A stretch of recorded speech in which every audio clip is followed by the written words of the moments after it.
Photodetectors. The photodetector is an optoelectronic device that absorbs optical energy and converts it into electrical energy, which is usually manifest as a photocurrent. The photodetectors are widely used in optical communication systems. In this application, detectors receive the transmitted optical pulses and convert them with as little loss as possible into electrical pulses that can be used by telephone, computer, or other terminals at the receiving end. The performance required from the detector are high sensitivity, low noise, wide bandwidth, high reliability, and low cost. These are the mechanisms of light detection with different types of mechanisms. There is extrinsic light, intrinsic light, and utilizing the inter-subband transitions in a quantum light. Main types of photodetectors are photoconductors, junction photodetectors, avalanche photodetectors. The first and third types have internal gain, whereas the junction photodetectors have no internal gain, but they are very fast. So, internal quantum efficiency of a photodetector can be derived as follows. The number of photons observed by the semiconductor per second per unit volume is RABS is equal to P in divided by h nu by V.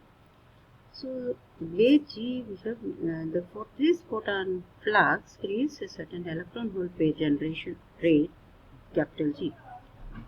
So, the internal quantum efficiency is the ratio of generation rate to the photon absorption rate, eta I.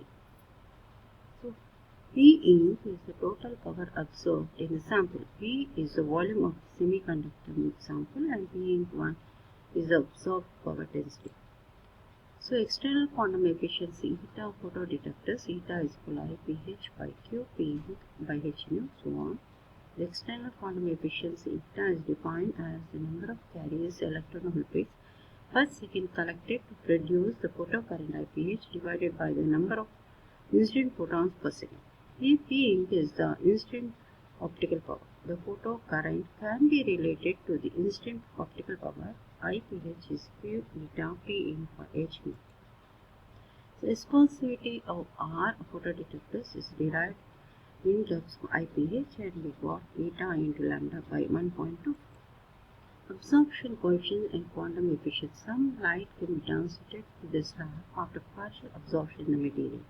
So the external quantum efficiency is derived and is obtained as eta is equal to eta I into 1 minus e to the power of alpha into e.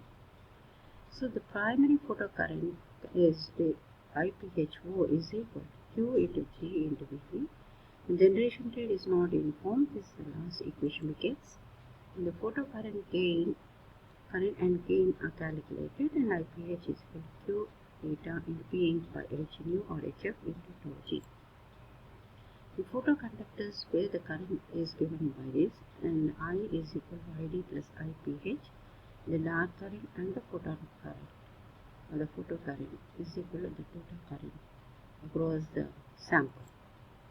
So, gain in photoconductors, that is what is DC photoconductors and DC photoconductors. So when the voltage applied to the sample is very small, so we can prove that IPH is equal to Q eta P into h nu in tau by e to the tau e dr, where tau is electron hole and hole lifetime, and tau dr is electron transit time. So when the voltage is further increased, we prove that tau G is equal to tau by transit electron transit time, gate emission, and the bias voltage is very large. What happens? This is the AC behavior of the photoconductor. Calculated the cutoff frequency and AC gain of photoconductor. Thank you.